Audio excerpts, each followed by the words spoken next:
Hello, ഇന്നൊരു കുട്ടി temple വ്ളോഗായിട്ടാണ് ഞാൻ വന്നിരിക്കുന്നത്. തൃപ്പൂണിത്തുറ ശ്രീ പൂർണ്ണത്രേശ്വര ക്ഷേത്രത്തിലെ ഈ വർഷത്തെ വൃശ്ചിക മഹോത്സവം കഴിഞ്ഞ നവംബർ 29 കൊടിയേറിയിട്ടുണ്ടായിരുന്നു കേട്ടോ. ഡിസംബർ 6 വരെ നീണ്ടു നിൽക്കുന്ന വലിയൊരു മഹോത്സവമാണ് ഇത്. ദേശോത്സവം തന്നെയാണ് ഇത് അറിയപ്പെടുന്നത്. അത്രയ്ക്കും ഫേമസ് ആണ് കേട്ടോ വൃശ്ചികോത്സവം.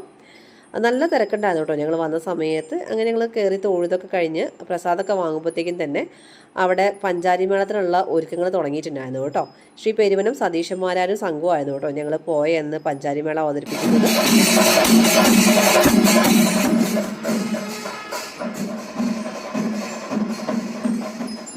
പഞ്ചാരിമേളം കേൾക്കാൻ വേണ്ടി ധാരാളം ആൾക്കാരുണ്ടായിരുന്നു കേട്ടോ.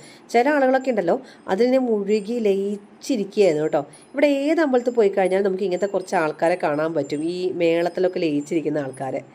അതൊക്കെ കഴിഞ്ഞ് ഈ അമ്പലത്തിലെ ഉത്സവത്തിൻ്റെയൊക്കെ വൈബ് എന്നറിയപ്പെടുന്നത് കുറേ പുറത്തായിരിക്കും കേട്ടോ. പക്ഷേ ഇപ്രാവശ്യം തൃപ്പൂണിത്തുറ ഷോപ്സൊക്കെ കുറച്ച് കുറവായിരുന്നേ കഴിഞ്ഞ കൊല്ലത്തെ വെച്ച് നോക്കുന്ന സമയത്ത്. ഞങ്ങൾ പുറത്തിറങ്ങി ബജ്ജി കഴിച്ചു. ബജ്ജി ഇല്ലാത്തൊരു ഉത്സവം ഇല്ലല്ലോ. അങ്ങനെ ബജ്ജിയും കുറച്ച് മുട്ടായിയൊക്കെ കഴിച്ചു. നേരെ മലബാർ മേള എന്നുള്ള എക്സിബിഷൻ സെൻറ്ററിൽ കയറി കേട്ടോ.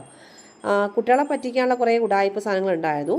പോരാത്തതിന് വലിയവർക്കുള്ള ബാഗ്, വള, മാല, കമ്മൽ എന്നിവയൊക്കെ ഉണ്ടായിരുന്നു കേട്ടോ. പിന്നെ ഗായത്രി കുറച്ച് പോപ്കോണും അനു കുറച്ച് കരിമ്പൊക്കെ വാങ്ങി. അങ്ങനെ ഞങ്ങൾ ആ ഡേ അവിടെ സ്പെൻഡ് ചെയ്തു കേട്ടോ. ഞങ്ങൾ ഭയങ്കര ഹാപ്പി ആയിരുന്നു കേട്ടോ ഈ വൃശ്ചികോത്സവത്തിന് പങ്കെടുക്കാൻ പറ്റിയതിൽ.